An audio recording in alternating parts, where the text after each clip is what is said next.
Verbal or life. Elon Musk think that we are on the verge of becoming a one-party state. Nothing but Democrats if Trump loses. That's crazy. In this video, we're going to take a look at the interview that he did with Tucker Carlson, almost 2 hours, where he just puts it all out there. All right, give you something to think about. So take a look. Oh, and before you go on the way, my name is Noel, battling MS. Be sure to give the video a like, so like that we could get reach to more and more people out there. All right, now let's take a look. If he loses, man, what? You're fucked, dude. I'm fucked. If he loses, I'm fucked. It does seem that way. You can't just be like, yo, Yeah, I'm like, how long do you think my prison sentence is going to be? Do you think? Will I see my children? I don't know. Because it's not like you can say, well, yeah, I maxed out to him, but, you know, I get... You were I have no plausible deniability. No, and I've been trashing Kamala nonstop. Oh, I know! Well, the Kamala puppet, I call her, you know. The machine that the Kamala puppet represents. Yeah, she's irrelevant. I mean, she's not even... No, I made a joke, which I realized I deleted, which is like, nobody's even bothering to try to kill Kamala, because it's pointless. What do you achieve? Nothing. No, it's totally Just find right. another puppet. Exactly. That's... It's no point in killing... It's deep and true, though. Nobody's trying to kill Joe Biden. It would be pointless. You. Totally. You actually put that up? Yeah. Now, some people interpreted it as though I was calling for people to of course. assassinate her, but I was like, no, even I was like, doesn't it seem strange that no one's even bothered to try? It's not worth it. I mean, there's an endless supply. Yeah, like nobody would. It's absurd. It could be anybody. Yeah. Nobody's gonna try to. Nobody tries to assassinate a puppet. Of course not. A marionette. Yeah, marionette. It's just like, It's hilarious. Yeah. What? She's safe. Like, I like to try to kill Trump twice with actual guns and bullets. Oh yeah. Shot in the ear right in fucking Butler where I was, and he doesn't seem rattled. It's weird. Does he to you? It doesn't seem what? Rattled. He has the constitution of an ox, it seems. It's not like working out and eating healthy. And he's... Okay, we gotta tape this. Yeah, we're good. Oh, good. Yeah. So he's not like, let me eat another salad. That's not... No. Or work out, fastidiously. That's... I feel like hell he doesn't work out and he eats, cheeseburgers and Diet Coke and stuff. And because I think it just inherently has a strong constitution. So when you were just with him, he didn't seem like a man who'd been the subject of 2 assassination attempts. No, he seemed of sound mind and body and strong backbone. Did you? That's what I said in the thing. Which, yeah. The remarks I made there were impromptu. There was no teleprompter or anything. I was speaking extemporaneously. Are you the only rich guy who doesn't have like a media consultant? No, media consultant. Yeah, no, I've noticed. Obviously. Yeah. I just thought about what I want to say, and I just spoke off the cuff. No teleprompter, nothing. Good for you. Yeah. I can talk. Just look like now. I'm just talking. Look at me. Wow, amazing. Can you believe it? I can talk without a teleprompter. That's crazy. But if he loses, it's going to be hard for you to pretend you never supported him. All in. All in. In the deep end. Yeah, no, you are definitely in the deep end. You cannot touch bottom. No, I'm like rolling around. I'm like a pig in mud. I'm like, it's all in, baby. Is it fun? Yeah, it's pretty fun. How hard? I mean, there may be some, in the hopefully unlikely event that he loses, there may be some vengeance on me. Were you kidding? I mean, it's possible. It's possible? You've got to be one of the biggest government contractors. We do essential work for the government. Yes. Yeah, but it's not like, we do useful, essential work Right. that we compete for and win contracts on because our product is much better Right. and costs less. That's why we get government No, contracts. I know. And I mean, if you take, for example, the NASA contract to transport astronauts to and from the space station, NASA awarded 2 contracts at the start, one to Boeing and one to SpaceX. Boeing was awarded twice as much as SpaceX. SpaceX has done all the astronaut transport from the space station, and Boeing has only done one transport of 2 astronauts to the space station, and we had to bring them back. Boeing got twice as much as SpaceX. There's this total misunderstanding that my companies have been subsidized and supported by the government and get all these, and it's like, do you really think that a Biden administration is going to subsidize me? Probably not. Are you kidding? No. In fact, they take away every contract they possibly can.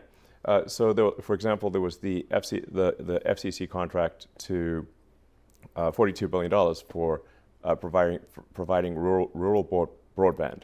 Yes. Okay.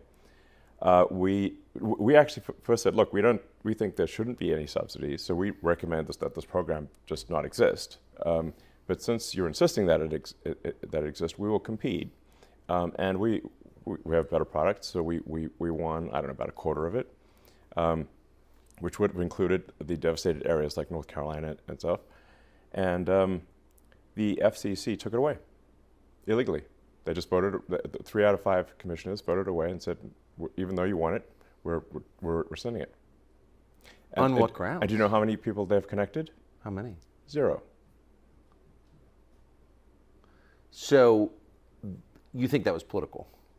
Well, the 3 Democrats voted against it, right. And the 2 Republicans voted for it. So you tried to get Starlink. You tried to get Starlink Yes. into North Carolina, into Western North Carolina, the areas devastated by the hurricane. We have got it. It is in there, and it is the primary means of communication in the devastated areas. You had conflict with Buttigieg over this. Well, I raised I said, look, we had delivered. We've been delivering Starlink terminals there for a while, and obviously some people already had them since they just, private individuals had Starlink there already. We delivered really thousands of terminals, and got all the way up to the areas where they wouldn't let us go any further, and then we're like, okay, we're going to send helicopters in, and find people who are stranded and give them Starlink terminals, which I think is a nice thing to do. Yeah. Okay. They wouldn't let us land because there was an FAA notice to M and NOTAM that said in order to land, you have to know who you're going to meet with to land. Now, the problem is we're trying to deliver internet communications. People don't have internet communications. We don't know who they are, but then they can't reach us because they don't have communications. Do you see the catch-22 here? Yes, I do. Insane. So it's obviously impossible for people who don't have internet communications to let us know who they are because they don't have the internet. Yes. Yes.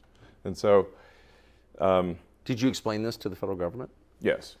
What did Yes. they say? They fixed it. How was Buttigieg when you talked to him? It was actually good. So I want to be Yeah. I want to give Buttigieg some credit here. Yes. First, when I complained about it, he reacted in a very level-headed way, and he reached out to me and he called me. Yeah. And we discussed the issue, got to the bottom of it, and he fixed it. Good. So credit to Buttigieg. Yeah. Well, and to you for pushing it. Yeah, I mean, but as soon as he was aware of the problem, he fixed it. Well, you publicized it too on it. Yeah. As soon as you shamed him. Well, but I do want to give credit where it's due. Yeah. No, amen. So- I agree completely. So, but back to the original question, about the potential consequences if, having gone all in, this doesn't work. Yeah. I mean, you had to have thought about this long and hard before you did it. What was your thinking?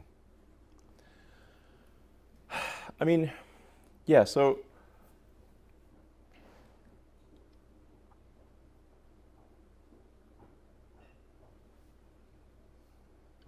my view is that if Trump doesn't win this election, it's the last election we're going to have. That the Democrats, the Dem machine, has been importing so many people, bringing in so many illegals, flying in with this like CBP border app thing that nobody even knew about, like secret program. That's illegal, basically. It's illegal, but there's no action by the DOJ to actually to stop it from happening. They're transporting large numbers of illegals to swing states. If you look at the numbers, these are the numbers from the government website. So like from the Democrat-administered government websites. Like, where do you get this data? From the government website that is run by Democrats. And there are triple-digit increases in illegals to all the swing states. And in some cases, it's like 700% over the last 3 years. Now, these swing state margins are, sometimes 10, 20,000 votes. So what happens if you put, hundreds of thousands of people into each swing state? And when somebody is granted asylum, they are fast-tracked. They can get a green card, and then 5 years after the green card, they can get citizenship and they can fully legally vote. And when they do so, they vote overwhelmingly Democrat. And sometimes I get this rebuttal of like, well, a lot of them, their social values don't align with sort of the far left sort of woke ideology. Yeah. I said that's true, but that's not their top priority. Their top priority is getting their friends and family also to the United States. And the Dems also issue all these programs, these sort of handouts, essentially, that make them beholden to the Democratic Party. So they vote Dem. That's what happens. So my prediction is, if there's another 4 years of a Dem administration, they will legalize so many illegals that are there that the next election, there won't be any swing states. And we'll be a single-party country. Just like California is a single-party state, it's a supermajority Dem state in California. Because of immigration? Yes. California was fairly reliably Republican. Bill Clinton lost California in '92 and won West Virginia. Yes. So there was a 1986 amnesty. Yes.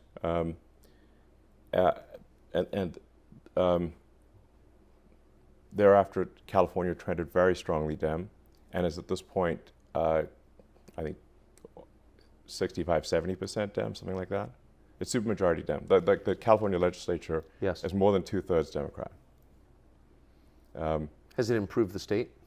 No, it's not. And California just passed, which is shocking. It's hard to believe this is even real, but California just passed a law making it illegal to require voter ID in any election at all in California. Did you know that? No. Yeah, Newsom signed it into law last week. It's illegal to require an ID. In any election, even a town council. And a friend of mine who lives in Palo Alto was like, is this actually real? And he went to like vote in like some city council election. He tried to show them his ID, and they said, we're not even allowed to look at your ID. Have they extended this same... Actually what's going on right now. But by the way, they're proud of it. They're not hiding it. But it's only voting. It's it's not buying a gun or buying liquor or buying a pack of cigarettes or flying on an airplane or renting a hotel room. It's only voting that it's illegal to do. Oh, if you try to buy a gun, I mean, they're going to ID you 6 ways a Sunday. Yeah, California's trying to make it basically illegal to own a gun. And the same people that demanded vaccine IDs if you want to travel or do anything are the same ones who say no voter ID is required.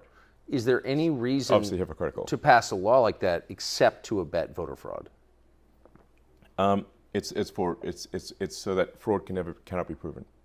So it enables large-scale fraud and no way to prove it, because how would you prove it? It's literally impossible. No ID.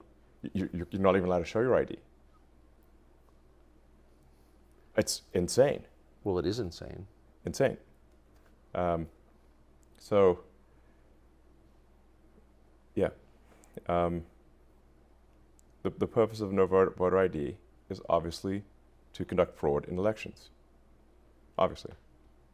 There can be no other explanation. I mean, they come up with some nice sounding thing.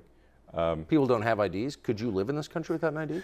Yeah, I mean, their common rebuttal is like it's racist to require ID, and which is insane. I think it's actually racist and patronizing to say that people can't figure out how to get ID. Obviously. But how could you live here without an ID? I don't think it's even possible. Can't. Yeah. You can't do anything. Yeah. You need ID for everything. Like the list of the things you need ID for is basically everything, except voting. So you see the rest of the it's country. total bullshit, obviously. Obviously. Yes. But that doesn't in any way minimize the aggression or self-righteousness they bring to this conversation. Yes. You're a racist if you want that. Right. Whereas, in fact, obviously, someone is racist if they say that people of a particular race cannot get ID. That's patronizing and racist. That's absurd. Yes. Yeah. You know, it's like when the governor of New York said people in the, ghetto don't know how to use computers or something like that. I mean, like, super out of touch. Yeah. For sure. Yeah. So it's like, hello. So there's a really clear template. Maybe she doesn't know how to use computers, but they do. Obviously. I don't think Hochul could use a computer. Yeah, I don't think She's not qualified intellectually. Yeah, no, probably not. But not everyone in New York is as dumb as Kathy Hochul. I think that's true. Yeah. So you see the other 49 states becoming California if the machine wins. Well, you don't need all 49 to go that way. You just need enough to have the election, have there not be swing states. I mean, there are only 6 swing states. Yep. So there are only 6 states out of 50 right now that are in contention. So if those 6 states that are in contention by narrow margins are no longer in contention, then the only contest will be for who wins the Democratic primary. That's how it is in California. That's how it is in New York. There's no party versus party situation. The only contest is who wins the Democratic primary. And as we've seen with the appointment of Kamala, who no one voted for, even in the Democratic primary. Yes. Where's the democracy here? Well, it's easier though. I mean, it's just that the Dem Party elite just decides who is in charge. That's a tiny oligarchy, basically. Comprised of. That's not democracy. The richest people in the country. That's kind of the interesting part to me, is that the richest people in the country are on board with this. I mean, that's what it is. It's a collection of billionaires. Well, right? most of them are, yeah. But you're not. Not me, and not everyone is. I think there's, but it is a shocking number of so-called billionaires are in the Dem camp, more than are in the Republican camp. Oh, for sure. Which is wild. So in fact, the astonishing thing in the swing states is that they're even a contest, given that the Dems have far more money than the Republicans. So the Kamala campaign dramatically outspends the Trump campaign in the swing states. The media is overwhelmingly pro-Democrat. So you've got the press is a Dem cheering squad, so. And then you've got almost all the Hollywood and entertainment, the celebrities also, endorsing Kamala and being pro-Dem. So you got the celebrities, they got the money, they got basically everything on the side of the Dems. The Republicans are the underdog here. Trump's the underdog in swing states, and still it's a contentious. It's still a 50-50 after all that. What does that tell you? It tells me that if people actually knew what was going on, they weren't being fed nonstop propaganda, it would be a landslide in favor of Republicans. Yeah. Well, how's this for crazy? Has there ever been a more volatile time in American politics? Not in our lifetimes. No one alive has ever seen anything like this. But long before things started to really fall apart, the Heritage Foundation saw it coming. Heritage has pulled together a coalition of over 100 right-leaning groups to develop a comprehensive plan for day one. That would include detailed policy proposals on the most pressing issues, the big ones: securing the border, controlling inflation, cracking down on election fraud, protecting the rights of the individual, and saving the nation from being crushed by woke anti-human ideology. The team at Heritage has also developed a plan to dismantle the deep state that keeps this nonsense going and reclaim this nation from the small group of technocrats that's broken everything.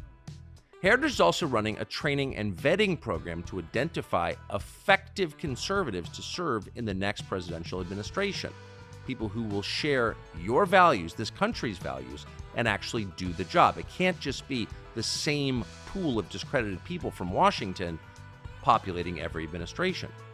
Heritage has a long head start, and they put in a lot of work already, but they need your support to finish the job and to support the incoming president. You can go to heritage.org/Tucker and contribute to this important work today. A lot depends on it. heritage.org/Tucker. But why not join the easier side? I mean, you're creating problems for yourself by getting on stage with Trump. I mean, you must have had friends who said that to you. Sure. Yes. Yeah. Yes. But people who care about you, like, why even get involved in this? Well, because I think we want to remain a democracy, and we don't want to become a one-party state. Yes. That's the reason. And it's the exact opposite. The people call Trump a threat to democracy, but the people who are saying Trump's a threat to democracy are themselves the threat to democracy. Yes. One-party rule is not democracy.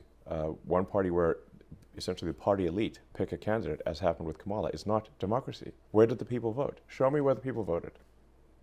No, there were no people voting. It was all just Dem party elite that just appointed someone. And when the Biden puppet, when the pro-Biden puppet's ratings sagged, they knifed him in the back immediately and just tossed him out and put a new puppet on. That's exactly what happened. Tell me I'm wrong.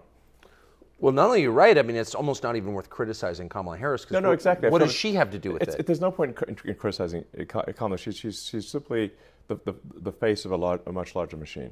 Yes. And she will say whatever the teleprompter, whatever's on the teleprompter, she's going to say it.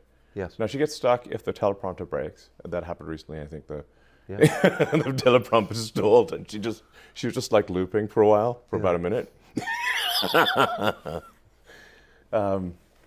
So I think that happened yesterday or something.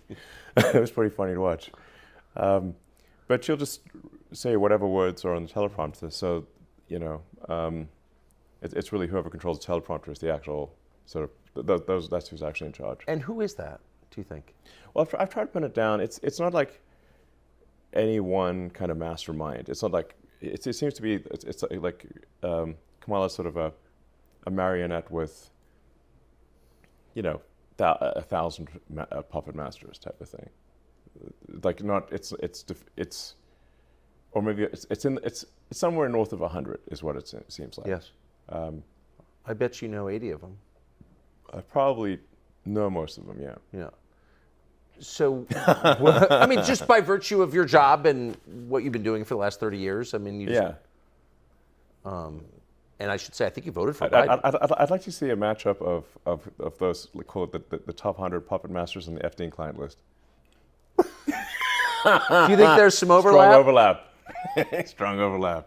When are we going to see that list, do you think? I don't know. It's mind-blowing that they've not tried to prosecute even one. Not even the worst offender on the Epstein client list. They've not even tried to prosecute even one. That's insane.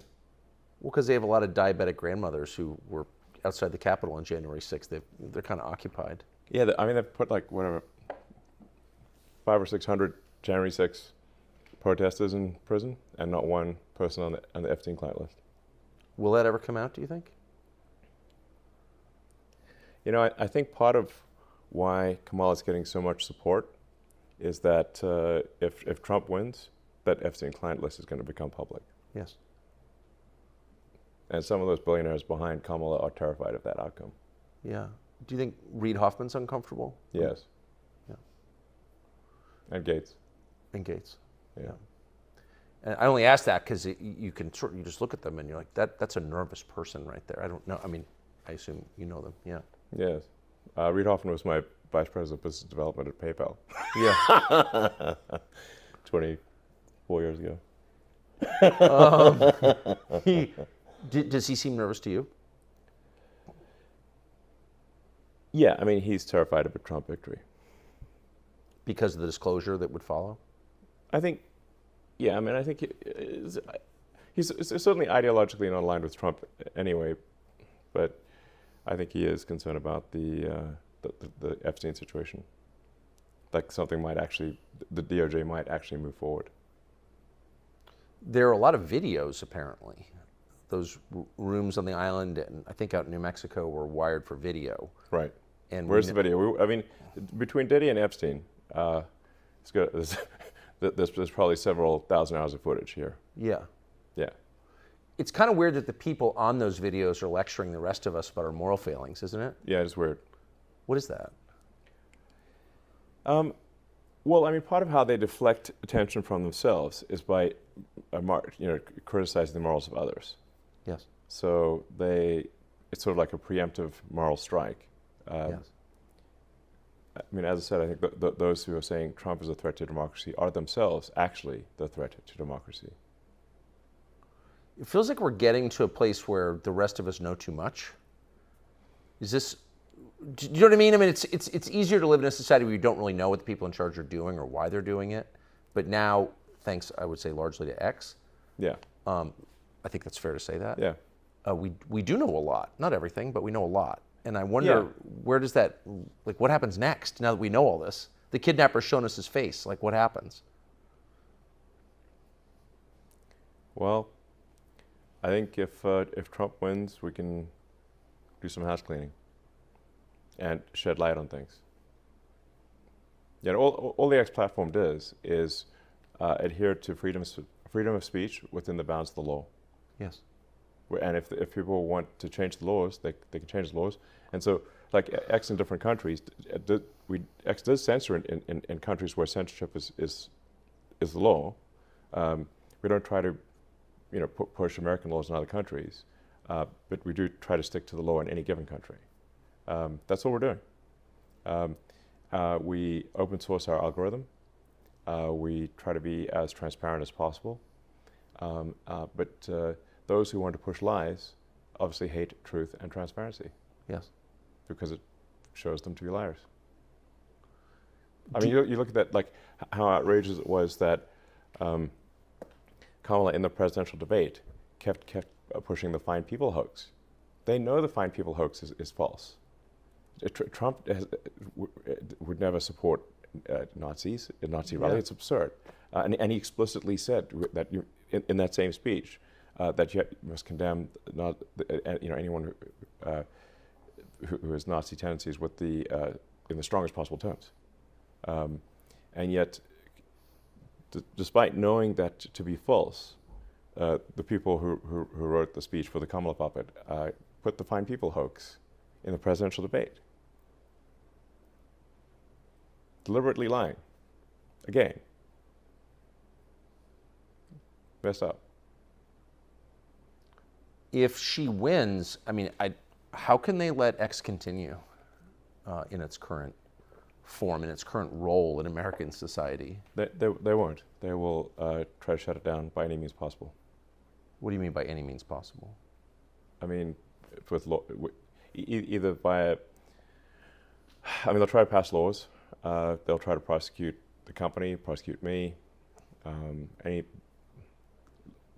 amount of lawfare that we've seen taking place is outrageous. There are many examples, but like the Department of Justice, for example, launched a huge lawsuit against SpaceX for failing to hire asylum seekers. Come on. Yeah, asylum seekers? Not asylum, those who've been granted asylum seekers. Now there's also a law called International Traffic and Arms Regulations that because SpaceX develops advanced missile technology that can be used in nuclear ICBMs, that we have to be very careful with who we hire. We can only hire someone if they're a permanent resident or a citizen. That's what the ITAR law says. Then there's another law that says that you cannot discriminate against asylum seekers. So we're damned if you do, damned if you don't. The DOJ did a massive lawsuit against SpaceX for failing to hire asylum seekers, even though it is illegal for us to hire asylum seekers under ITAR law. This is an actual thing that's going on, and they can only do a fairly small number of lawsuits every year. So why did they pick this one? Because you own X. Yeah, lawfare. I mean, or it's like that famous quote from Beria, Stalin's like chief torturer and head of the secret police. Beria said, "Show me the man, and I'll show you the crime." Exactly. I mean, we have so many laws that it is actually impossible to, impossible to do business, impossible to operate without being violating some law, because you have laws like the ones I just gave you, where both things are illegal. Yes, they contradict one another. They contradict one another. So it's illegal to discriminate against asylum seekers in jobs, but it's also illegal for us to hire asylum seekers. But it discredits the law. They just chose one. They chose the one law and ignored the other one. And the Department of Justice at federal level prosecuted SpaceX for that. What do you think? It's mad. Well, it also discredits the idea of law, which some of us Yes. want to take seriously. Absolutely. This affects both the perception of American justice and the reality of it. Yes.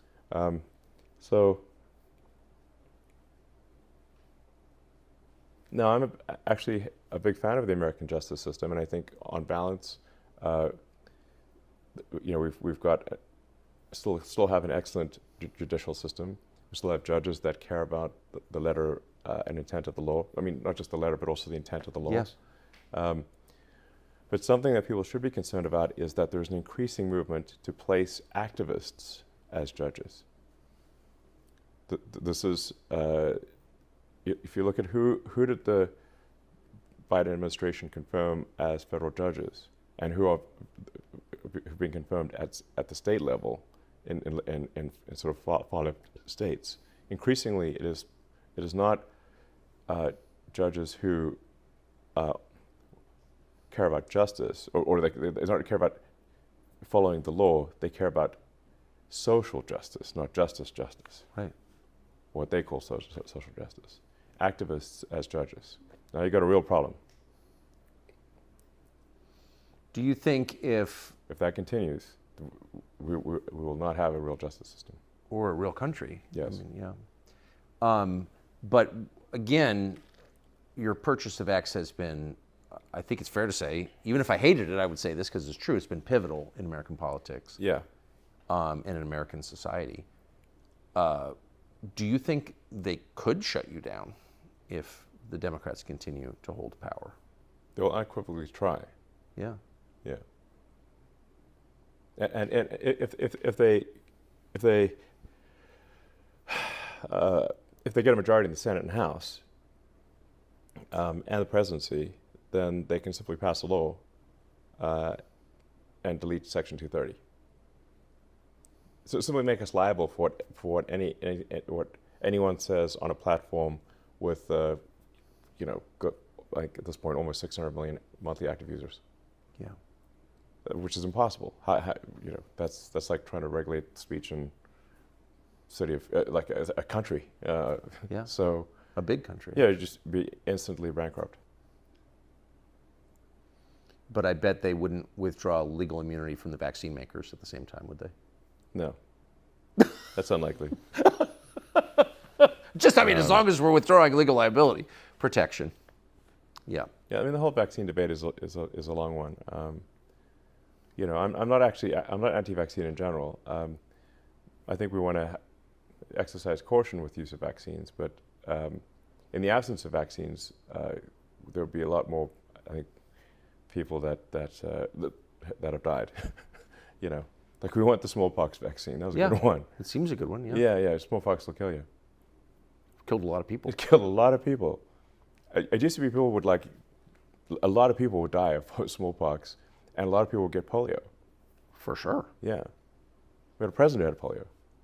Oh yeah. There's still people. You meet people today. Yeah. In their 80s who were limping from childhood polio. Right. It's good that we don't have that, and vaccines, played a major role in that. So that doesn't mean that vaccines should not have any scrutiny. Of course they should. We should be making sure that the quality control on vaccines is incredibly good, since if we're giving them to children and whatnot. And we shouldn't force people to take vaccines. That itself is a controversial statement that we shouldn't force people. We shouldn't force people to take vaccines, no. Yeah. So just to re-ask, I believe in freedom. Yeah, I've noticed. America's supposed to be the land of liberty. Freedom and opportunity. So that we try to, as much as possible, maximize people's individual liberty, and that we try to be a country where you succeed based on your talent and hard work. Yes. Those are two fundamental values. That's what's made America great, and if we lose those, our decline will be swift. What do you, if you had to bet? I mean, does freedom reassert itself in America, or not?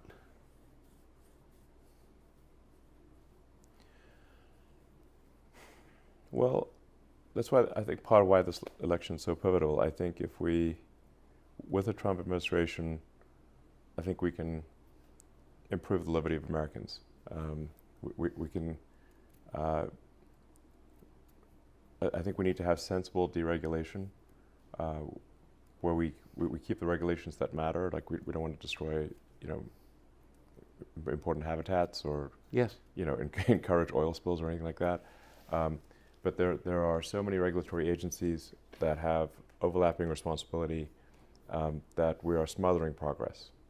And we can't build a high-speed rail in America. You look at the ridiculous high-speed rail project in California, where they've spent $7 billion, and all they've got to show for it is a 1,600-foot section of concrete with no rails on it. There's a picture of it online. So it's not that fast yet. We wouldn't say it's high speed at this point, or even rail. It doesn't even have rail on it. Maybe by now they've put some rail on it, but it's this comically small section of rail. $7 billion has been spent, most of it in like environmental consulting and I don't know where, but clearly not in building high-speed rail. So we've got, there are so many different regulatory agencies and so many laws and regulations that prevent progress that if this continues, we simply won't be able to get anything done. It does seem like the engineers are not getting rich. It's the environmental consultants, the climate consultants, the DEI consultants. A whole consultant class seems to be getting richer by the year, where people with actual skills, the ones that bring actual progress. Useful things, products and services that you can use. That's right. Yeah. So this is a trend. Things that if you were like traveling on a desert island, you'd want those people. Right. But you wouldn't want environmental consultants. They seem undercompensated. It's like you're going to starve. Though. Okay. Yeah. And it's like who are actual builders that get things done, and every year we're making it harder in America for actual builders to get things done. We're in this like weird Ayn Rand Atlas Shrugged scenario, where it's there's yet another regulation, yet another rule, and there's sort of that phrase in Atlas Shrugged, you'll manage. It's like eventually you're like, can't get anything done. Why the hostility though toward people with meaningful skills? It's not a neutral posture they have. Yeah. I mean, they're enriching themselves obviously by creating fake jobs because they have no skills, and they don't have creative power. So I understand that. But why do they hate people who do have creative power and actual skills? I don't understand that.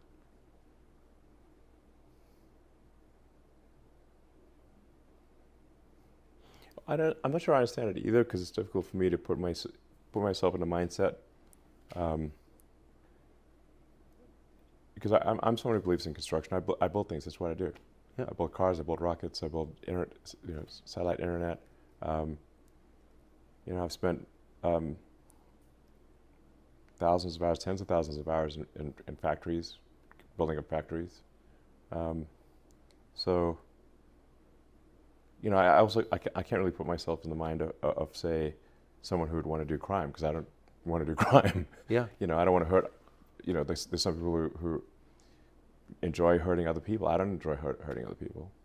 So I have a hard time imagining why would somebody do that. Yes. In an extreme case, you can't put yourself in the mind of, like, say, a Jeffrey Dahmer, where you're like a cannibalistic serial killer, because you're not a cannibalistic serial killer. Right. I don't get it. It's not a fetish you can relate to. It's not.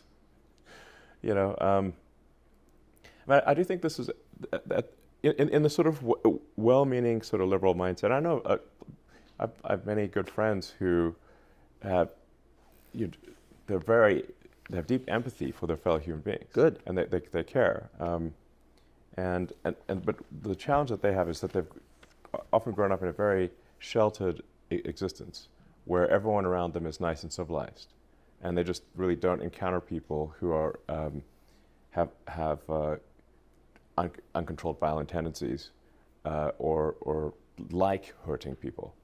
They've just always grown up in a sort of kumbaya, everyone is nice, hippie commune situation. Minneapolis pre-riots. Yeah. Yeah, I mean, if you but there's a small number of people, it's like a few percent of society that either can't have anger management issues that are so severe that they lose their temper and hurt or murder others. And there's a small, it's like I said, it's not a large number that enjoy hurting other people. And if you do not incarcerate them, they will do that.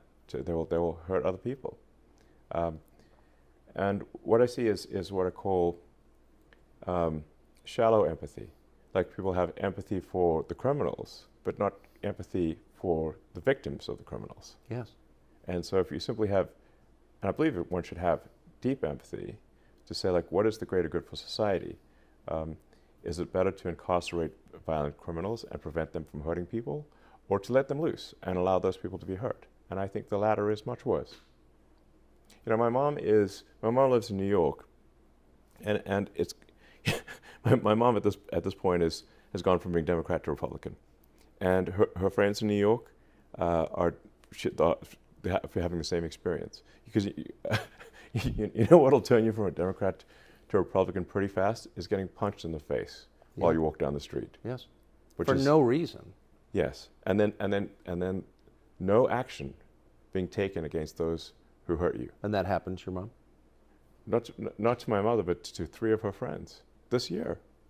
Hey, it's Tucker Carlson. I am not in the studio. I'm in and you can hear it in the audio probably, I'm in the back of an SUV outside a hotel in Tulsa, Oklahoma. I think it's Tulsa, Oklahoma. Anyway, we're on the road for this month-long tour, and there's a lot going on in the world, and the question is, how do you understand what's happening? There are deeper trends unfolding. You probably sense that, and it would be helpful to have some grounding in exactly what they are. And if you're like me and you spent 4 years in college and didn't learn all that much, where do you go to understand what's happening to your world? Well, Hillsdale College, in our opinion, is one of the very few places left in the English-speaking world where your kids can get a real education, but not just your kids, you.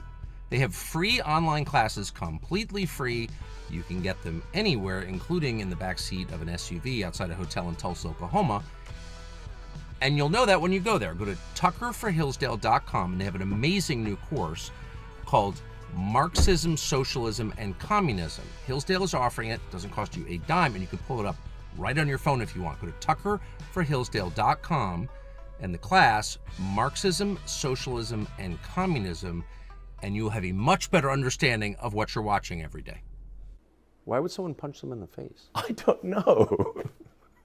But Are they women? I'm not a face puncher. Right, no.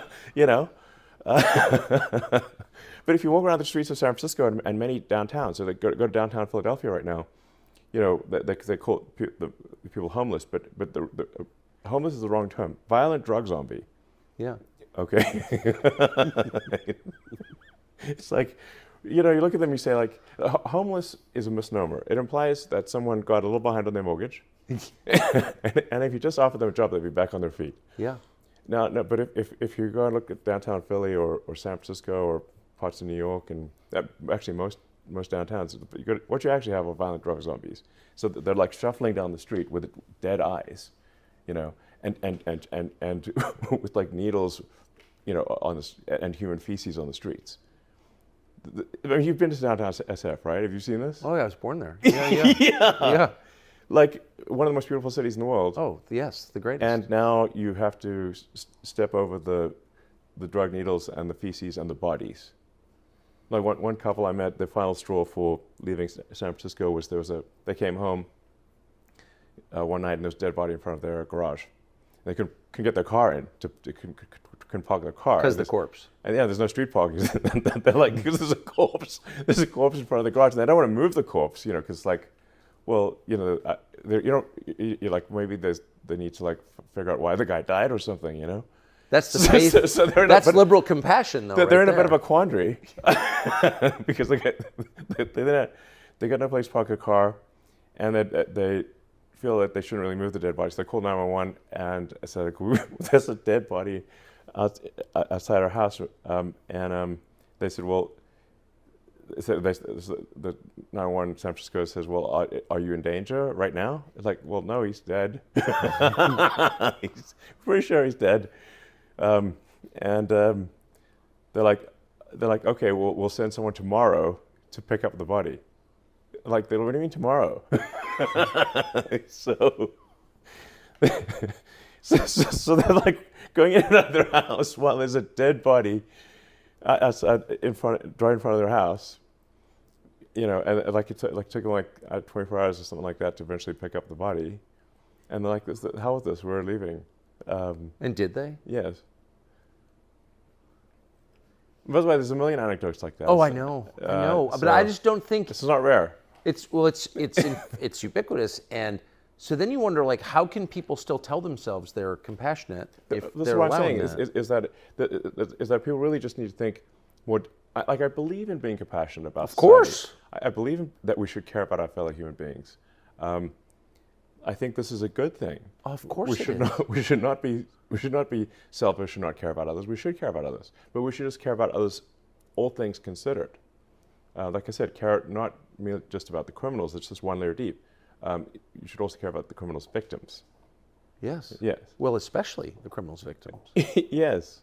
Innocent people who get attacked and killed. So, I mean, I got so many anecdotes. I mean, about a year ago, there were three Twitter employees who were just leaving the building and walking down Market Street in San Francisco. Market Street used to be a beautiful, wonderful street. Of course. Obviously, it's called Market Street because that's where the market was. Right. Now it's boarded up shop windows and stuff, and they were chased by a guy with an axe. Who wanted? They outran him, and they reported, "Hey, there's a guy with an axe who tried to kill us with an axe." The police did nothing, and that guy with an axe subsequently murdered two people. With an axe? With the axe. Because eventually he's going to find somebody he can outrun. And he did. So what I'm saying is, if you don't stop axe murderers while they're attempting to axe murder, eventually they will succeed in axe murdering people. If this goes on, I mean, that's such an obvious observation. It seems obvious. Yes, I think it is. Yeah. That if you're in any way abetting axe murder, then you're against civilization. That's the way it looks to me. I mean, Yeah. I'm trying to understand motive here. I can't relate like you. But you're against the whole project if you're allowing that, I guess is what I'm saying.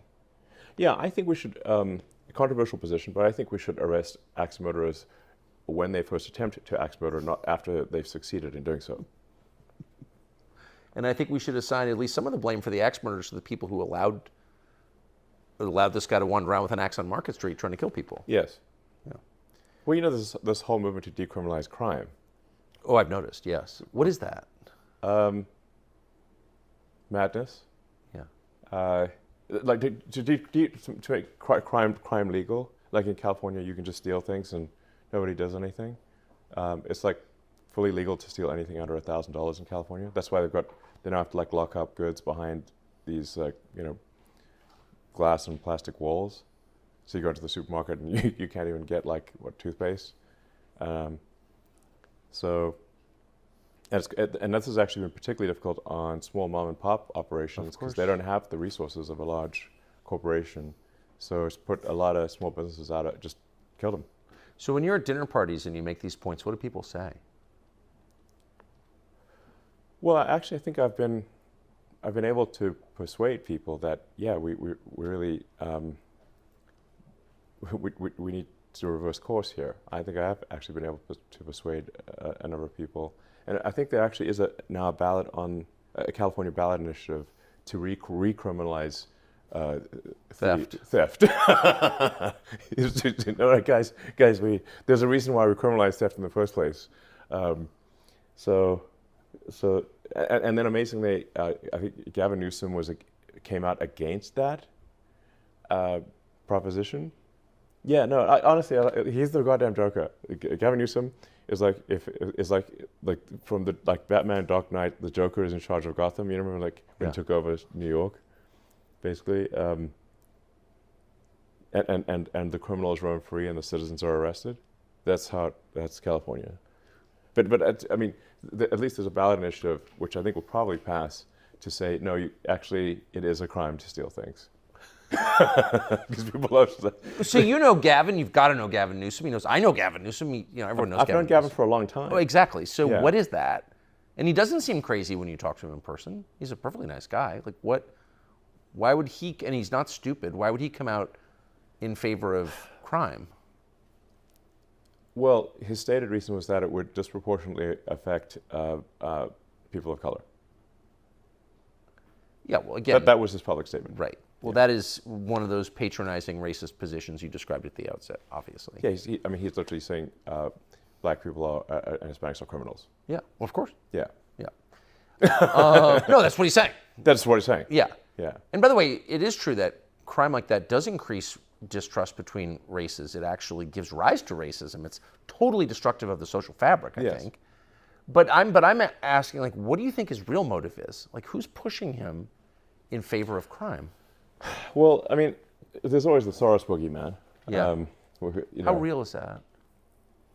It's real. I don't think one can ascribe everything to Soros. Right. I mean, I agree. he's and George himself is I mean, he's senile at this point. He's not compos mentis.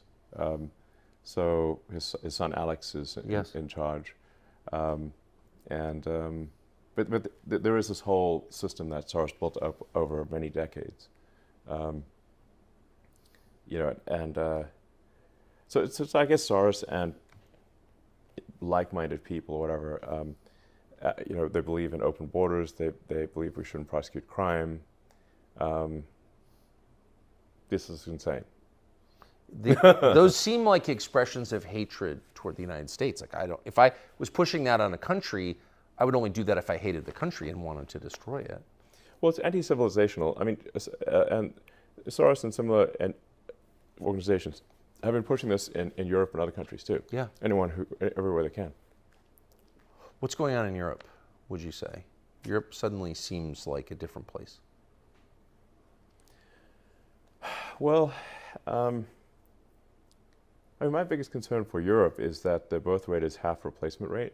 Yes. So Europe is rapidly becoming, with each passing year, older and older, with fewer and fewer young people.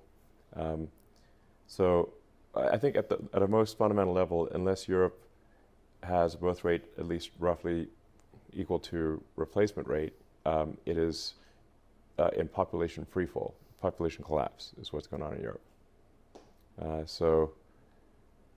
There's also a shocking amount of censorship. You may have seen in Britain, I kid you not, how can this be real? They are releasing convicted pedophiles from prison in order to put people in prison for Facebook posts. But to be fair, is a those real are thing. posts that criticize the government, so they have a good reason.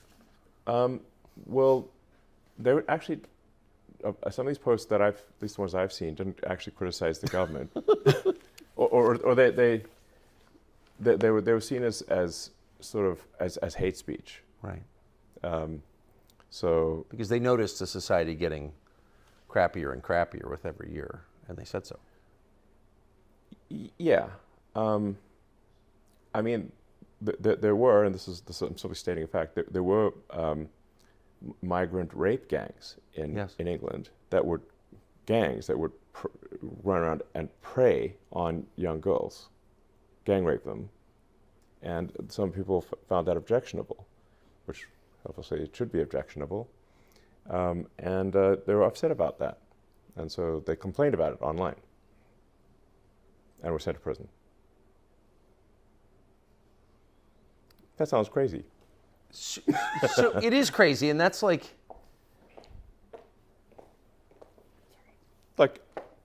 what? well, it is. So it kind of gets to the. I mean, you're an engineer, so you're. It's so mind-blowing. It is mind-boggling, but it's the same. You use the phrase "mind virus," but it's behaving like a virus. It's infecting people and making it impossible, apparently, for them to make rational decisions. Yeah. What is that virus? You know, someone I think you should interview is Godside. Yeah. I have. Oh, you have? Yes. Oh, I should watch that, actually. He's great. Yeah, smart. Super smart guy. Yeah. And he wrote a great book called The Parasitic Mind. Yes. A very good book. Highly recommend it. Yes. Where he tries to understand how do you get to this parasitic mind situation. And he's writing a book now, which hopefully he'll publish soon, which is about suicidal empathy, where you have so much empathy, you're actually suiciding society, or so much perceived empathy. It's not actually, it's called shallow empathy, not deep empathy. Deep empathy would be you'd want the society to continue. Shallow empathy is you have like empathy that's essentially skin deep, and then you don't, but it's ultimately bad for civilization and results in the destruction of civilization. And Godside's got a good term for this: suicidal empathy. So he's going to sort of deconstruct what's where does this come from, yeah, I mean, part of it, I suppose, is sort of the decline of religion. So, as the saying goes, nature abhors a vacuum. So when you have essentially a decline in religion, an increase in the secular nature of society, for most people, they need something to fill that void. And so they adopt a religion. It's not called a religion, but effectively like woke, the woke mind virus. It takes the place of religion. Yes. And they internalize it and they feel it with religious fervor. Yes. And rigidity. Yes. And they essentially conduct like a holy war, effectively. It's just not called a religion, but it is a religion, sort of a woke holy war. And they're highly resistant to change, as is normal for religions. So now, for myself, I sort of see myself as a sort of engineer, physicist. For me, I'm culturally Christian. I grew up Christian. I mean, I was Anglican, was baptized. I went to Sunday school. Yeah. Actually, oddly enough, I was sent to Hebrew preschool and Anglican Sunday school at the same time. So it was Hava Nagila one day, Jesus Elo the next, which is, if you're 5 years old, it's fine. So, but I'm not Jewish. It's just that my father's two partners in his engineering firm went to the same Hebrew preschool, and it was near our house, so I just got sent there. So, but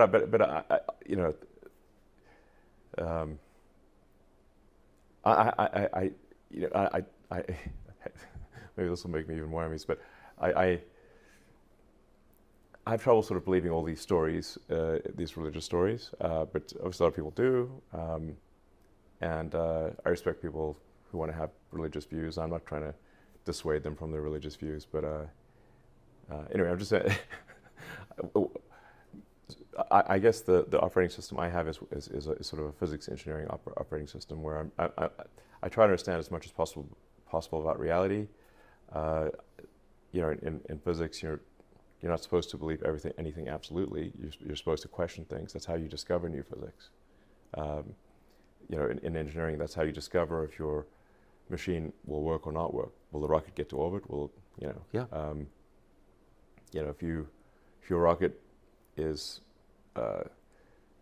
designed with, you know, physics in mind correctly, it will get to orbit, and if it is not, it will not get to orbit, no matter what your belief system is. You can believe, you know, whether, yeah. You know, it's like I meet a lot of people, speaking of LA, I meet a lot of people in LA who believe witchcraft is real, and then Yes. you can do spells, and that spells and witchcraft, magic is real. I'm like, can you magic us to the moon? And no one has yet been able to magic us to the moon. Well, spells can't be that good. Okay, if you can't, I want to go to the moon. Let's go. How about Mars? And So we got to the moon the first time. we definitely went to the moon. Yes, we went to the moon. We didn't go to the moon. We went to the moon several times. Right. Oh, yeah. I just want to check your view on that. We 100% went to the moon. Why- I mean, I know in depth the technical designs of the rockets, the spacecraft, everything. Yes. What went right, what went wrong, and it was a remarkable piece of technology, like an incredible piece of technology to go to the moon in '69. Yeah. That was like reaching into the future and pulling the future forward dramatically, and it was an important ideological battle with communism, because they couldn't put a person on the moon, and capitalism could. We did an interview a couple of weeks ago with a woman called Casey Means. She's a Stanford-educated surgeon and really one of the most remarkable people I have ever met. In the interview, she explained how the food that we eat, produced by huge food companies, Big Food, in conjunction with pharma, is destroying our health, making this a weak and sick country. The levels of chronic disease are beyond belief. What Casey Means, who we've not stopped thinking about ever since, is the co-founder of a healthcare technology company called Levels, and we are proud to announce today that we are partnering with Levels, and by proud, I mean sincerely proud. Levels is a really interesting company and a great product. It gives you insight into what's going on inside your body, your metabolic health. It helps you understand how the food that you're eating, the things that you're doing every single day are affecting your body in real time.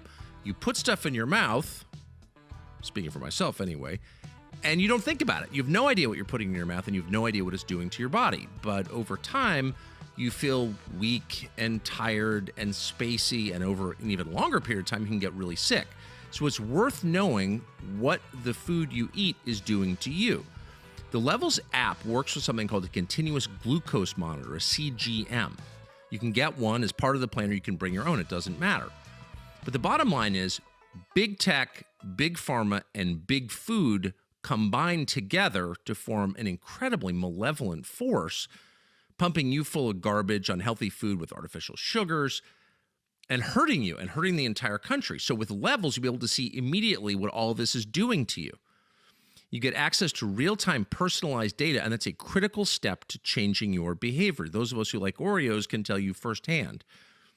This isn't talking to your doctor at an annual physical, looking backwards about things you did in the past. This is up to the second information on how your body is responding to different foods and activities, the things that give you stress, your sleep, et cetera, et cetera. It's easy to use. It gives you powerful, personalized health data, and then you can make much better choices about how you feel. And over time, it'll have a huge effect. Right now, you can get an additional 2 free months when you go to levels.link/Tucker. That's levels.link/Tucker. This is the beginning of what we hope will be a long and happy partnership with Levels and Dr. Casey Means. Do you believe there's a power higher than people? Yeah, I mean, yeah, I mean, I think there's a lot we don't know. We don't know why does reality exist? Where did it come from? Where are the aliens? What questions should we ask that we don't even know to ask? So, When you say what are the aliens, what do you mean? where are the aliens? Oh. Like, why don't we see them? A lot of people think we see aliens, but I've not seen any evidence of aliens. We've got 6,000 satellites in orbit, and not once have we had to maneuver around an alien spacecraft. Right. But on this Earth, the U.S. military has had to do a lot of maneuvering around objects they can't explain. Well, unidentified flying objects is one thing, but I mean, there's always a bunch of classified programs that are underway of new aircraft and new missiles and things. So that are classified even within the military. So it's only if you have the top secret compartmented clearance, would you know about this new program? So then some pilot sees something moving fast and says, "Hey, I saw a UFO." I'm like, "Yeah, that was actually a new weapons program, but we can't tell you that." But you can guarantee that the split second I see any evidence of aliens, I will immediately post that on the X platform. And it'll probably be our #1 post of all time. That'll be your biggest day, yes, for sure. I mean, but to the question of a power beyond people, beyond our consciousness, a creator, where are you on that? Well, we must have come from somewhere.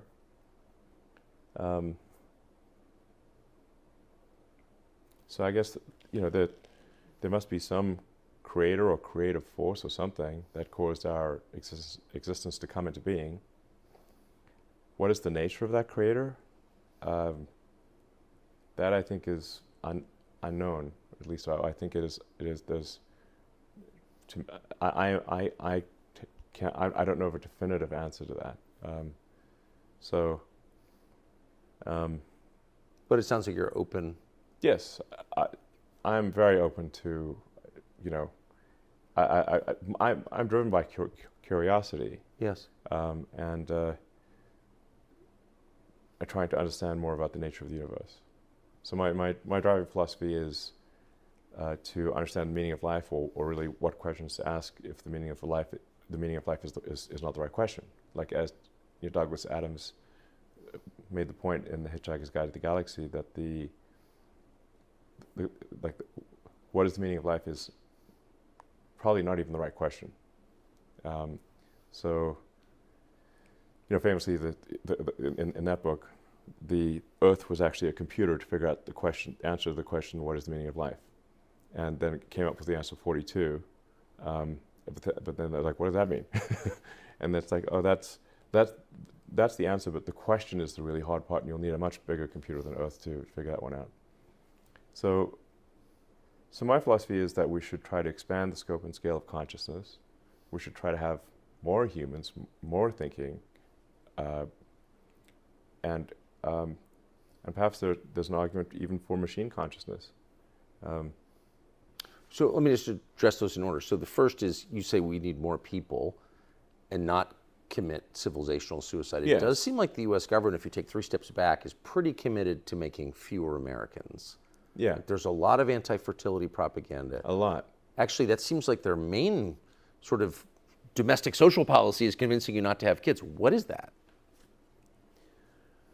I mean, that's certainly part of civilizational suicide. The environmental movement in the extreme is fundamentally misanthropic and anti-human. Yes. They start seeing humans as a plague, a blight on the surface of the Earth. That if that Earth would be this paradise if only the humans weren't here. And some people actually say this explicitly. There's the Extinctionist Society that is literally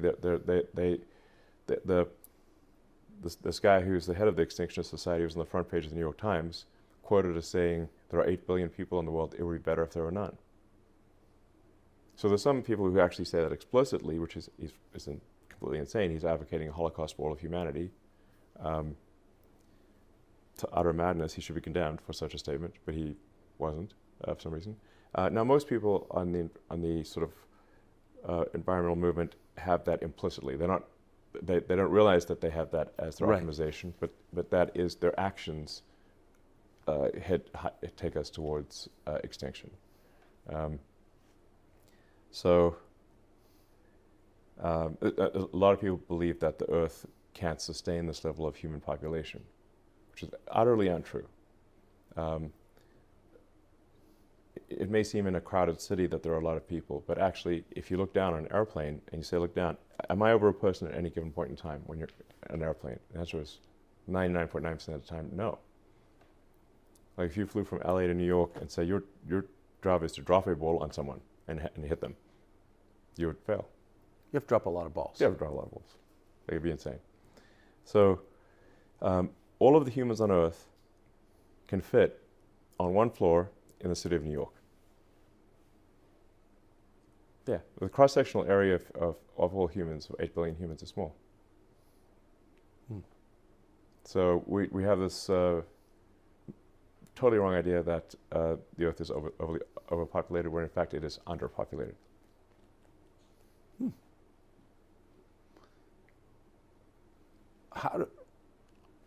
I mean, have you ever heard a politician say anything like that? Are there, how many there's maybe a few pro-human politicians out there?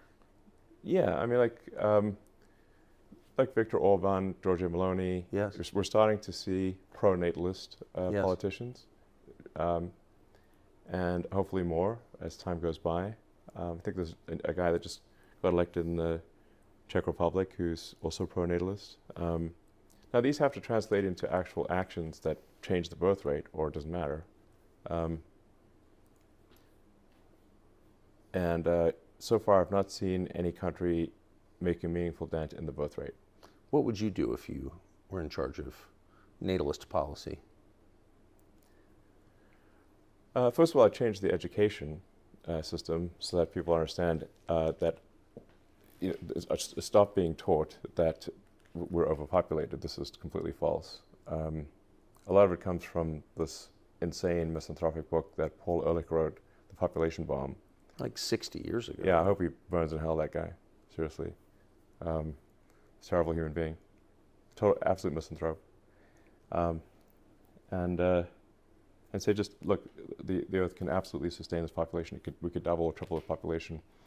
There's a professor I was talking to at Oxford, his math says we could 10x the population without destroying the Amazon rainforest or anything terrible. So I think we should expand the human population and increase the scope and scale of consciousness so we can better understand the nature of this universe, this wonderful universe, and all the amazing things that exist. And so that's one of the things we need to stop teaching people false propaganda that the Earth is overpopulated. I think we need to, especially with the education of women and men, we need to stop scaring women that having a kid destroys your life. This is false.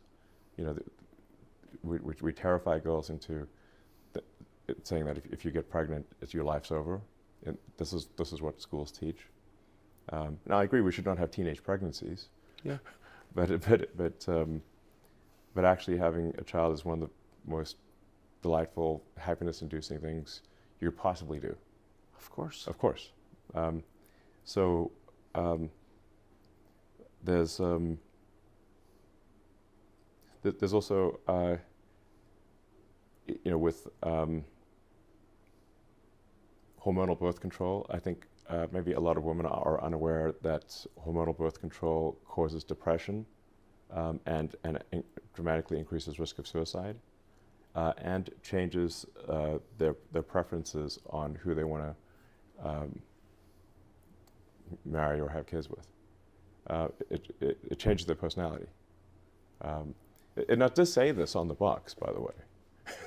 But Caution may change your personality. yes, if the warnings are has significant risk of depression, significant increase in suicide, and will make you want to go out with people that you don't actually like.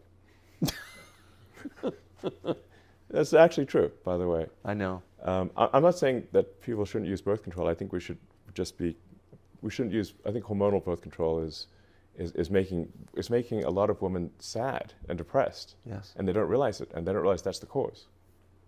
And that, you know, there are other forms of contraception that could be used, and that they should just read the label on the box, is what I'm saying.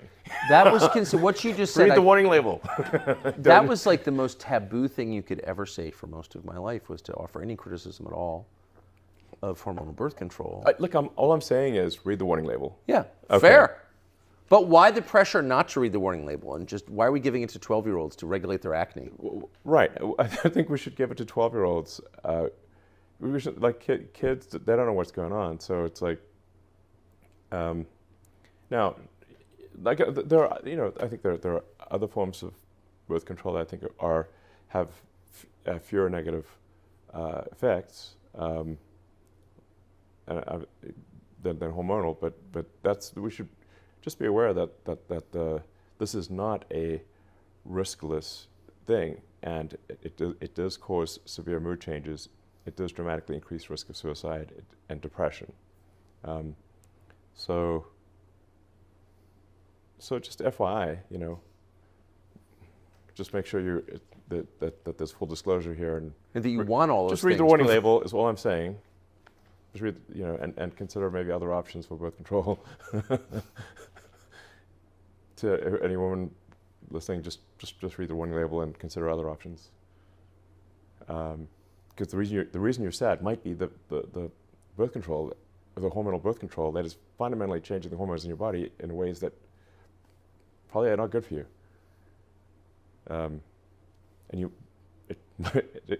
I know women where they stopped taking birth control and their depression immediately disappeared. So that's maybe worth a try. But then you If you're miss feeling an sad, opportunity. maybe it's the birth control. Then you don't Might get be. to go on SSRIs. Yeah. And I think the SSRIs are the devil. What? You don't think? I so vehemently agree with you. Okay. But I guess once you endorse Trump, you can just say it all now, right? No, I think selective serotonin reuptake inhibitors are zombify people, and change their personality and make them not who they are. Terrible. They're so common. Yes. I think we should revisit whether this is actually good. I disagree with you. The SSRIs are, like, I'm not saying that no one should ever be subscribed SSRIs, but giving them out like candy is crazy. You look at sort of antidepressant prescriptions in the United States versus other countries, and we're like way above everyone else. Oh, yeah. I have seen many, many times in my life in the news business, after a mass shooting, like school, for example, Yeah. someone will say, well, what meds was the shooter on? Yeah, And exactly. immediately be shouted down as a crazy person, as a, Bobby Kennedy level wacko, Yes. who should himself be institutionalized for even raising the question. I was wondering, why wouldn't we want to know what meds a mass Yes, we shooter absolutely was want to on? know what meds are on. Now sometimes it's perhaps they were on, because they're like some people do. I don't want to say it's like all one way or all the other. Of course. I mean, there are people that have fundamental chemical imbalances in their brain, and if they don't take medication to control, for example, paranoid schizophrenia, they Yes. will have paranoid schizophrenia. For sure. And I know many cases where people stop taking their, meds, and lost their mind, Oh, yeah. and then try to kill people and stuff like that. Yeah. So or themselves. Well, the guy with the axe on Market Street probably should be on meds. That guy we should try it. Yeah. It does he want to axe murder more or less on a given med? So there are psychiatric medications that I where the good outweighs the bad. Yes. I'm not saying that that doesn't exist. But we overprescribe psychiatric medication in the United States, obviously, far in excess of any other country, like, way more than Canada or Britain or Japan or China, anywhere. It's like we're off the charts on psychiatric medication prescriptions in the U.S.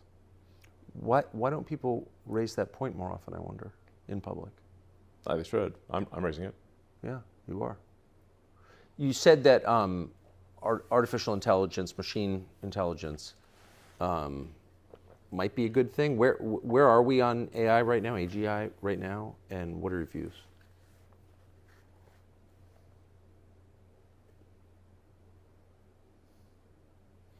Well, I think at this point it's obvious to everyone that AI is advancing at a very rapid pace. Yes.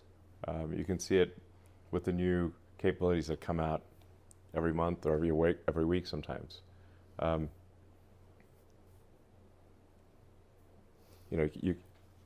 at this point can write a better essay than probably 90%, maybe 95% of all humans. Say write an essay on any given subject. AI right now can beat the vast majority of humans.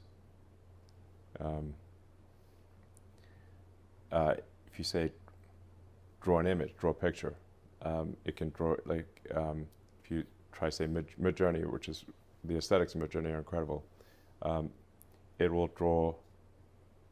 create incredible images that are better than, again, like 90% of artists. It's just objectively the case. And it'll do it immediately, like 30 seconds later. We're also starting to see AI movies. So you start seeing short films with AI, AI music creation, and the rate at which we're increasing AI compute is exponential, hyper exponential. So there's dramatically more AI compute coming online every month. There seems to be roughly, I don't know, the amount of AI compute coming online is increasing at, like, I don't know, quote, roughly 500% a year, and that's likely to continue for several years. And then the sophistication of the AI algorithms is also improving. So we're bringing online a massive amount of AI compute, and also improving the efficiency of the compute and what the AI software can do. So it's quantitative and qualitative in improvement. I think next year you'll be able to ask AI. So certainly by the end of next year, make a short movie about something, or probably can do at least a 15-minute, show or something like that.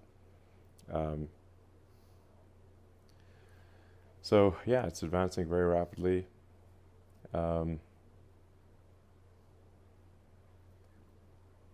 My top concern for AI safety is that we need to have a maximally truth-seeking AI. This is the most important thing for AI safety, in my opinion.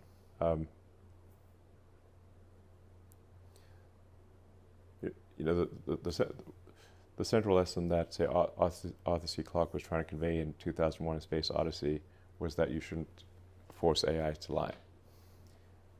So in that book, the AI was told to take the astronauts to the monolith, but they also could not know about the monolith. It resolved that quandary by killing them and taking them to the monolith, or didn't kill all of them, but killed most of them. That's why hell would not open the pod bay doors. Right.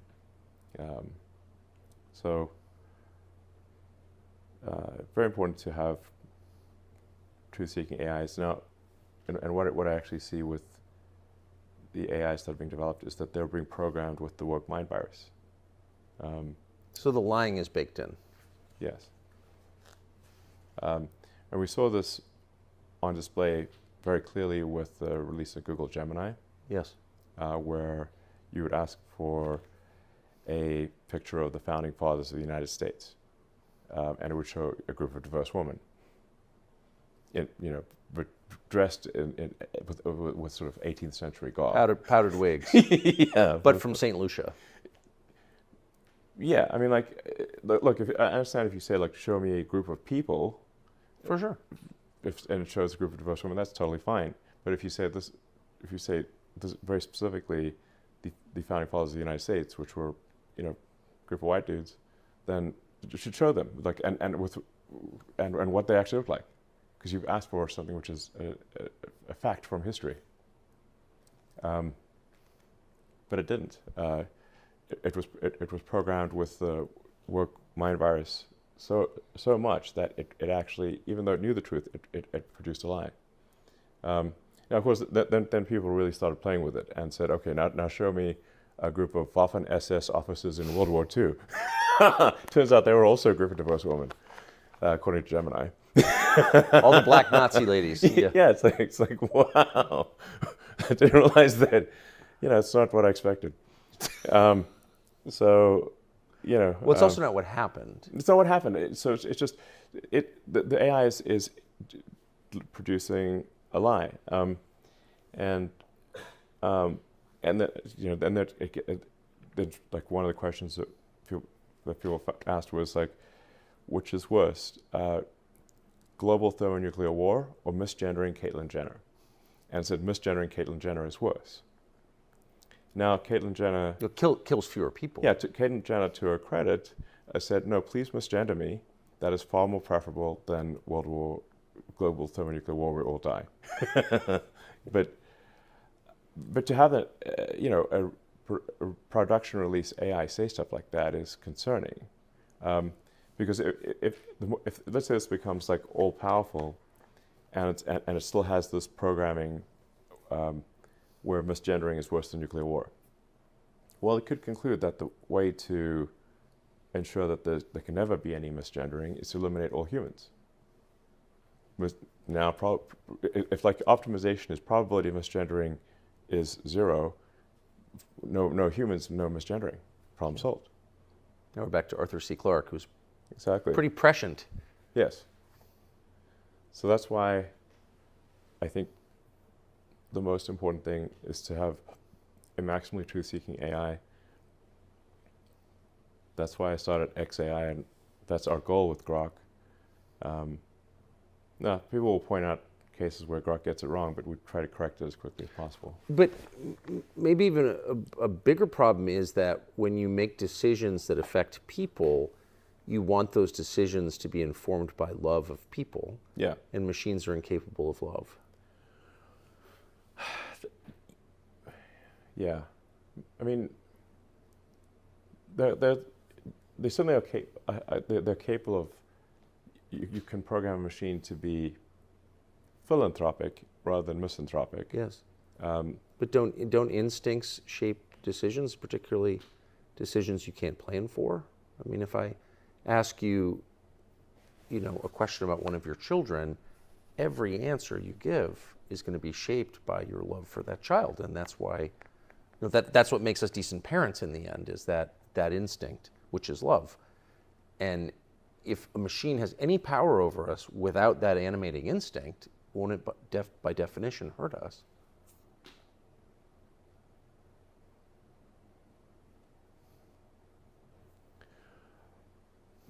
Yeah, well, whether I mean, I don't know. We should certainly aspire to program the AI philanthropically, not misanthropically. Yes. And to have, like I said, we want it to be truthful and curious, and to foster humanity into the future.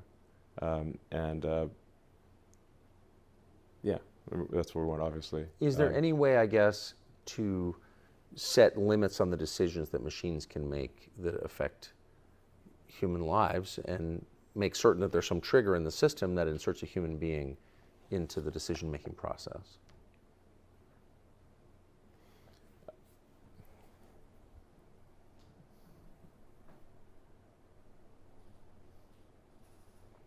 Well, look, the reality of what's happening, whether one likes it or not, is that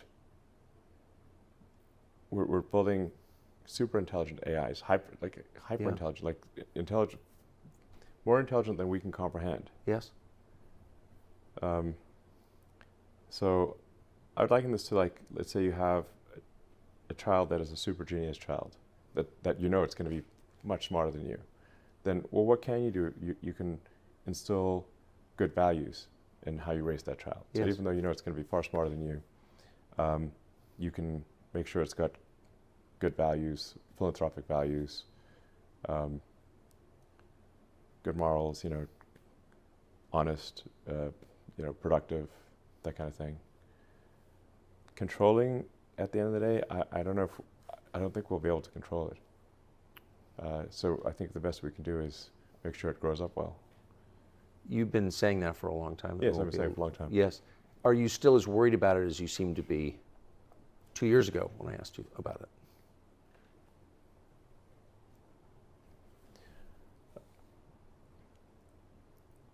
Well, I think that, like, my guess is, like, it's 80% likely to be good, maybe 90. So you could think of the glass as 80% full. It's probably going to be great. There's some chance of annihilation. And you'd say the chance of annihilation is 20%? 10 to 20%, something like that. How concerned is Sam Altman about annihilation, do you think? I think in reality he's not concerned about it. I don't trust OpenAI. I mean, I started that company as a non-profit open source. Yes. The open in OpenAI, I named the company. Yeah. OpenAI as an open source, and it is now extremely closed source, and maximizing profit. So, does risking? I don't understand how you actually go from being an open source nonprofit to a closed source for maximum profit organization. I'm missing. Well, but Sam Altman got rich, though, didn't he? At various points, he's claimed not to be getting rich, but he's claimed many things that were false. And now apparently he's going to get $10 billion of stock or something like that. So I don't trust Sam Altman, and I don't think we want to have the most powerful AI in the world controlled by someone who is not trustworthy. And sorry, I just don't. I mean, But that seems like a fair concern. yeah. But you don't think, as someone who knows him and has dealt with him, that he is worried about the possibility this could get out of control and hurt people? He will say those words. Yeah. But no. If it became clear to the rest of us that it was out of control and posed a threat to humanity, would there be any way to stop it?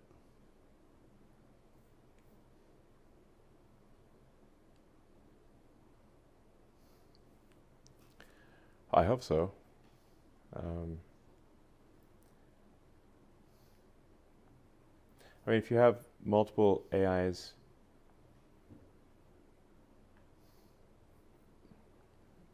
and ones that are, hopefully you have the AIs that are pro-human be stronger than the AIs that are not. Battle of the AIs? Yeah.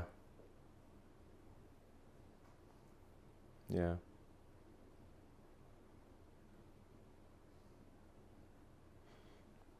I mean, that is how it is with, say, chess these days.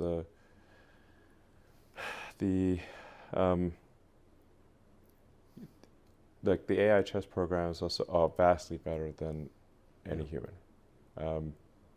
incomprehensibly better. Meaning, like, we can't even understand why it made that move. Right. We Why don't they're know so good, right? Yeah. We don't even know why it made that. It'll make a move. We don't even know why it made the move. So, and in fact, some of the moves will seem like blunders, but then turn out to checkmate. So, and for a while, there was some the best human chess players with the best computers could beat just a computer, and then it got to the point where if you added a human, it just made everything worse. And then it was just AI. It's just computer programs versus computer programs.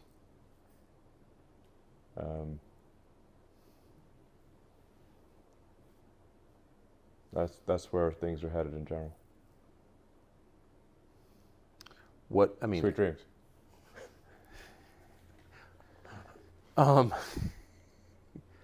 At what point? So I don't know. I think we just got to make sure, like I said, make sure we instill good values in the AI. What's everyone going to do for a living?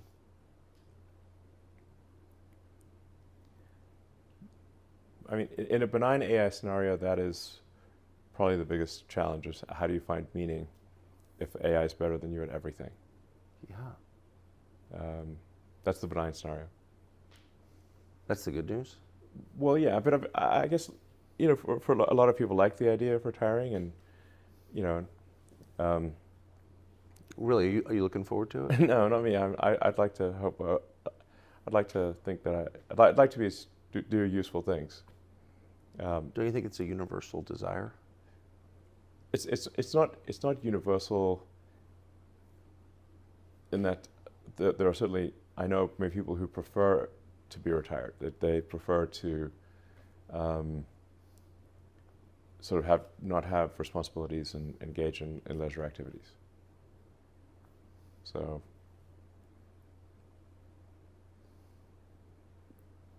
I mean, we're on the cusp of this. It's really a remarkable time to exist. Well, I'll tell you, like, one of the ways I sort of was able to sort of sleep and reconcile myself to this is that I thought, well, would I prefer to be alive and see the advent of digital superintelligence, or would I prefer to be alive at a different time and not see it? And I guess I'm like, well, I guess I'd prefer to be alive to see if it's going to happen. I prefer to be alive to see it happen, Yes. out of curiosity. And then I was like, well, let's say you knew for sure it would kill everyone. Would you? But you could now you can shift back in time. Like, I guess I'd want to be near the end of my life or something before that happened. But I would, at the end of the day, it's like if it's going to happen and there's nothing you do about it, hypothetically, would you prefer to see it or not see it? And I guess if it's going to happen, I would prefer to see it rather than not see it. Yeah. But as a man of action, why not convince Trump to make you Secretary of Defense and then just nuke AI?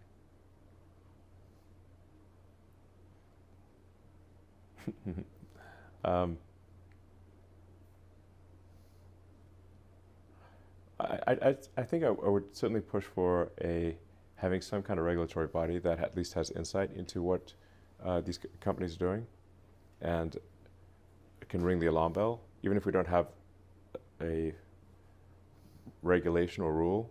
So I'm not someone who wants to get rid of all regulatory agencies or anything. I think there's the right number of regulations, right number of regulators, Yeah. and we've gone too far. Just like if you, in a football game, if you had too many referees on the field, it would be Of weird. course. Like, Yeah. you can't throw the pass because you hit a referee. Yeah, exactly. Then it's too many referees. But if you like to say, look at any pro sports game, they all have referees. Like, the teams could decide we're going to not have referees. That could be a thing. But every sports game, they have refs to make sure that the rules Yeah. are followed, and it's a better game if you have. That's why we have cops too. Yeah, exactly. Cops are the referees.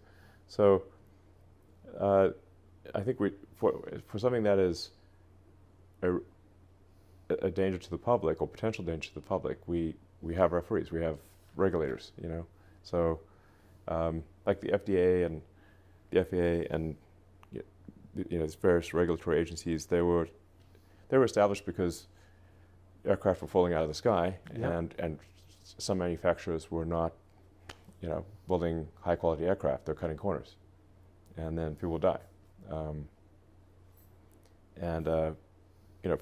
food and drugs, that some manufacturers were making low quality drugs, and so they were lying to people, so saying that something cured them when it killed them.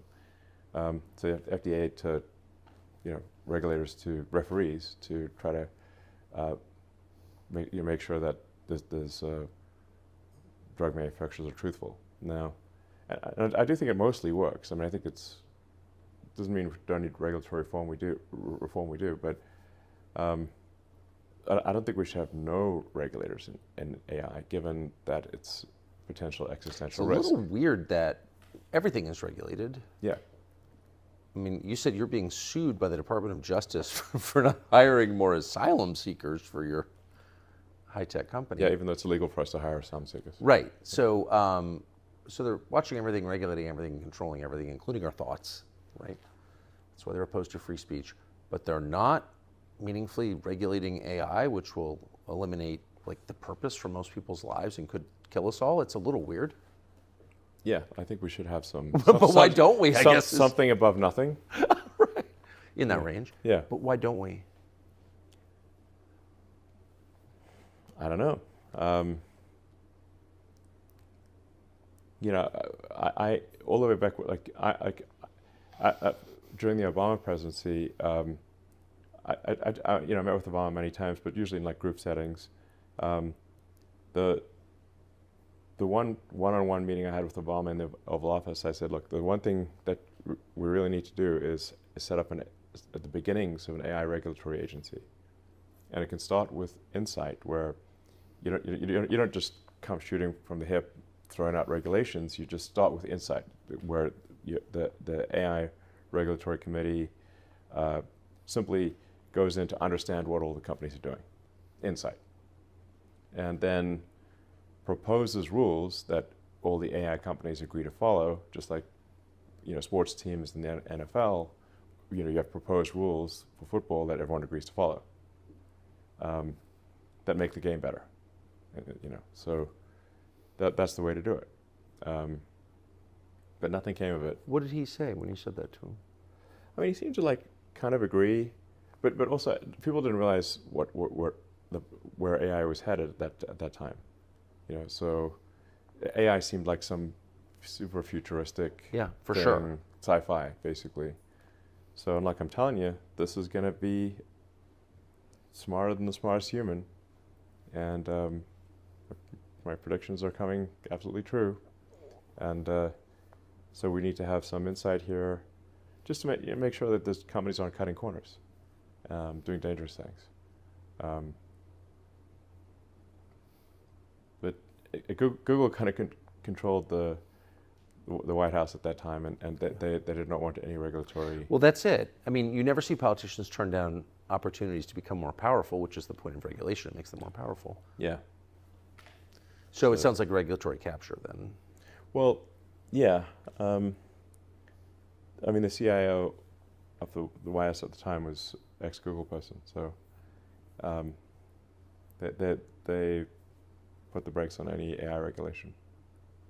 And we still don't have any AI regulation at the federal level. It's amazing. So I think we should have something above nothing. Like I said, at least insight. Where even if there's no rule that's being broken, they can at least say, hey, we have insight into what this company is doing, or that company is doing, and we're concerned. That would be helpful to know. Yeah. Instead, politically motivated liars are in charge of the future. It seems a little sketchy.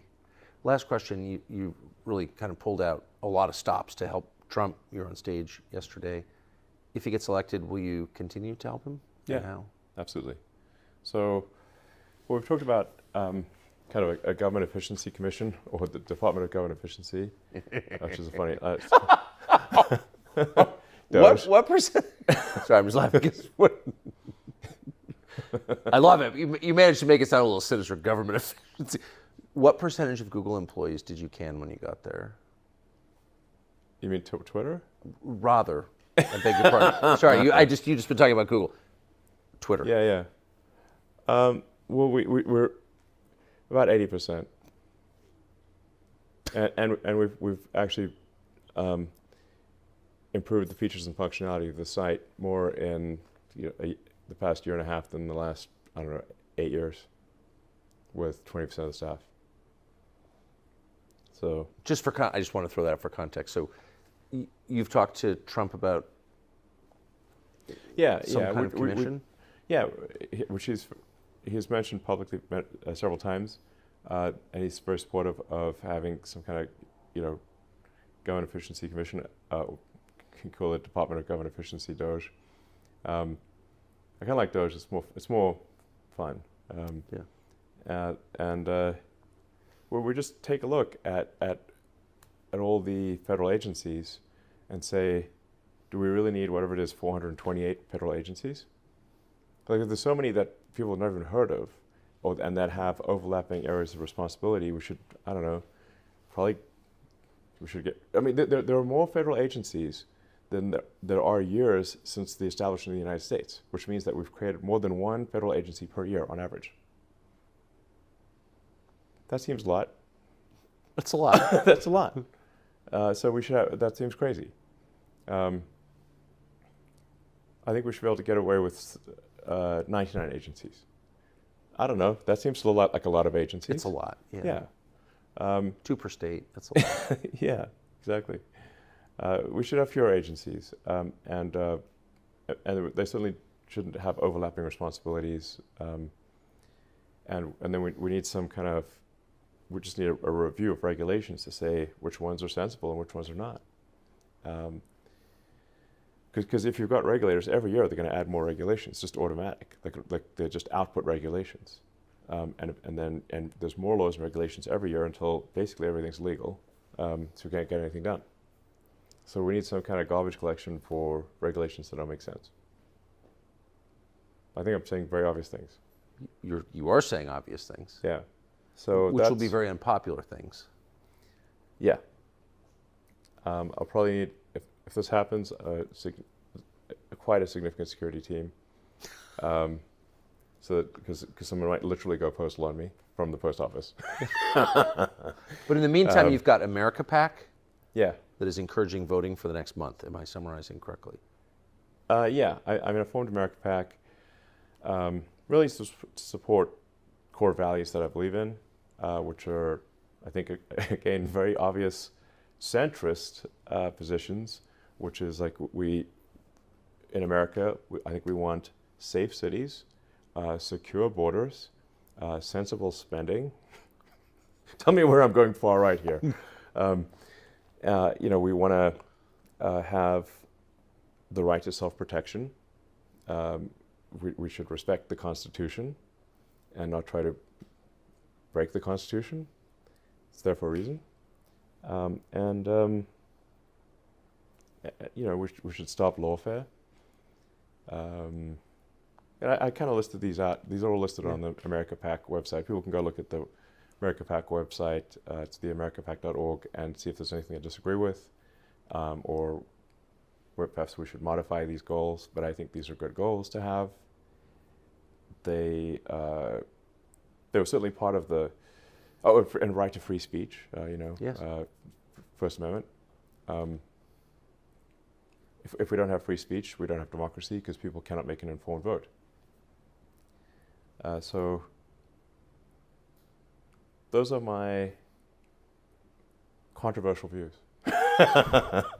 And look, I don't think either party. I don't think the Republicans are perfect. I don't think, obviously, right now I'm more Republican than Democrat, but it's not like I think the Republican Party is perfect or is without issues. But we've got a choice between 2 candidates, and I think on balance, it's a no-brainer to vote for Trump. And if we don't vote for Trump, I think we're at serious risk of losing our democracy and becoming a one-party state where there isn't an election anymore. There's only a Democratic primary, like there is in California. Elon Musk, thank you very You're much. welcome. Those are some crazy claims made by Elon Musk. And he got no fear. Well, I hope he doesn't get arrested after making this video, because he got a lot of enemies out there now. When it comes to politics, you win some and you lose some. But Elon Musk is not afraid. If you made it this far into the video, make sure to give it a like, right? It's Noel here, battling MS at verbalonlife, because you got to be verbalonlife. You got to put your words out there and you got to talk. The more you talk, the better. Get your ideas out there, all right? With that said, peace.